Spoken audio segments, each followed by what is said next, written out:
The last gameplay trailer that we just got for Ken in Fatal Fury really feels like a consolidation of all the work that Capcom and SNK have been doing together over the last couple of years. And even though Terry and Mai on Street Fighter 6 were the first big project, the first comeback for those companies collaborating together, we actually got a hint for that much earlier in 2022. When Capcom and SNK did a couple of posters with their characters and the message "Welcome back EVO," of course as a warm welcome for the community into the tournament because of all the COVID situation. And many people thought that this was not something big, but when I saw this online, I knew that this was a hint for a big project in the future.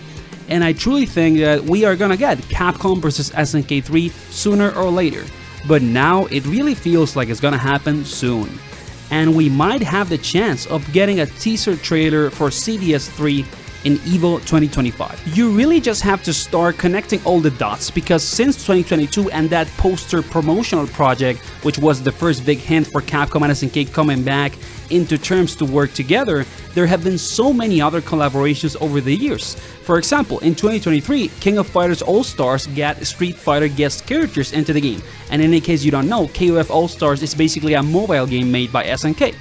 Then in 2024, we get the announcement that both Terry and Mai are going to be in the Season Pass for Street Fighter as guest characters, and guess what? They are the first guest characters ever in the Street Fighter IP. Yes, Terry and Mai are the first ones, and that is not something small.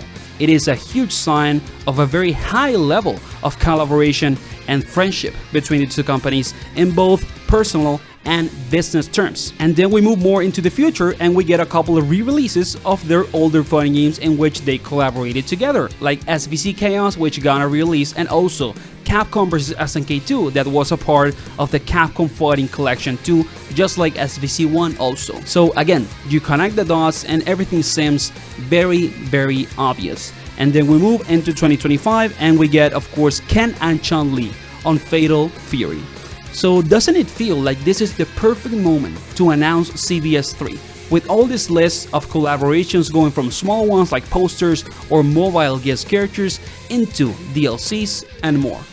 Isn't it this the perfect timing and moment to say, guys, we are actually developing Capcom vs SNK 3? I think that it might actually happen. And of course, when I talk about all of this, I don't mean that we're gonna get like a huge gameplay trailer and see big reveals. No, if we get something this year, which I think it could happen, it would probably be a logo, you know, just the logo and the name, like what had happened with Fatal Fury, City of the Wolves. You know, when Fatal Fury was first announced, it was just a teaser with a logo and a couple of pictures of characters, you know, like concept art. So I really think that that could happen for CVS 3 this year. And in connection to all of this, we will probably need to talk about all the Capcom fighting game releases since Street Fighter 4, because when you start taking a look at them and taking into account that if CVS 3 will exist, it will probably be developed by Capcom, not by SNK, since, you know, CVS 1 and 2 were developed by Capcom and had SNK kind of like as a consulting company on the side helping to make the games. I think that the same thing is going to happen now. And I would be very happy with that. I think that, you know, the original Capcom vs SNK games were really good and they were developed primarily by Capcom, so I don't think that it would be a problem if that happens today, you know, in the modern era of fighting games. And when you start looking into the dates in detail, you have basically a 3-year gap between SF4 and MVC3. Then between MVC3 and SF5 you have a 5-year gap, and between SF5 and SF6 you have a 7-year gap.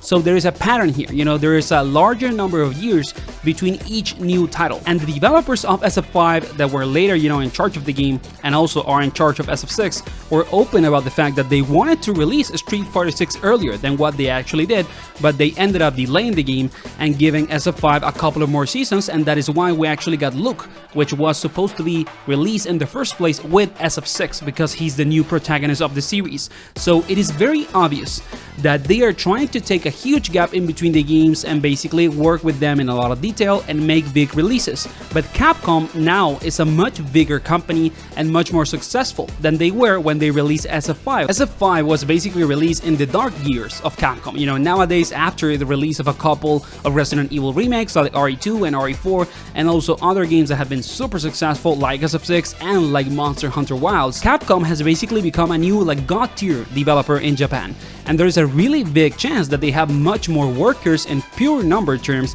than what they had when they were making, for example, SF5 and SF6 in the first place. So I believe that there is probably a team right now working in collaboration with SNK to start constructing a concept at least for Capcom versus SNK 3. So Capcom has not only been in a strong contact with SNK through collabs since 2022 and all the ones that I mentioned at the start of the video, but they have also thriving through their franchises with record sales like again Resident Evil, Street Fighter, and Monster Hunter. So what are the chances that maybe Capcom actually has a completely independent team inside their company not connected to SF6 working on CVS 3? And I think that even Street Fighter 6 gives hints into this, because SF6 1 has been released, since 2 years ago. The game is already a little old, it's not a new game anymore.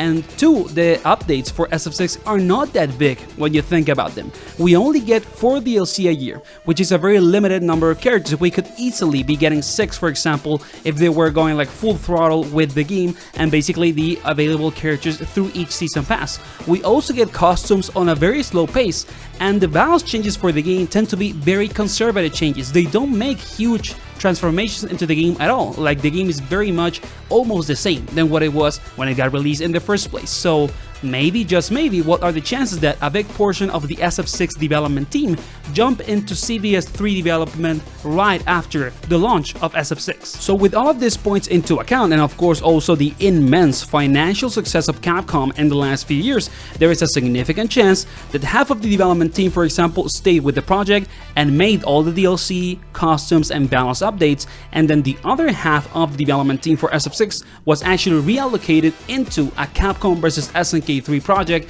and is making a steady and a slow progress into the possible release of the game. And why am I saying this exactly? Because not only when you look into SF6 updates, they tend to be very high quality but modest and steady, very slow, but also when you look into Capcom as a company, are there any chances that they're actually making other fun games? Like, are they making a new Darkstalkers? Are they going to revive one of their older IPs, like Power Stone? I don't think that that's gonna happen at all. And when you are a video game developer, this is not only for fighting games, you are always expected to release the next big thing. And for Capcom, after SF6, the bar of quality is very high. And what is bigger than Street Fighter 6 possibly? A new Capcom vs SNK. So I truly think that we might be getting at least a teaser trailer this year for Capcom vs SNK 3 at EVO. I truly believe that when you look at the business perspective with everything that we've been talking about in this video, there is a really high chance that is going to happen, even if it feels unlikely. And even if we don't get a teaser, I can tell you, like, Capcom vs SNK 3 is probably being developed right now, even if we are not aware of it. So I hope that you enjoyed the video, guys. Let me know in the comments what you think of the possibility of this project existing and also getting announced this year or maybe next year at EVO also. And let me know which characters, you want to see on CVS3, which stages, which mechanics do you want, all the, CVS2 mechanics coming back. Just tell me in the comments what you want to see. Thank you for your support. If you can give the video a like and subscribe, it means a ton. And see you on the next video. I didn't warn you.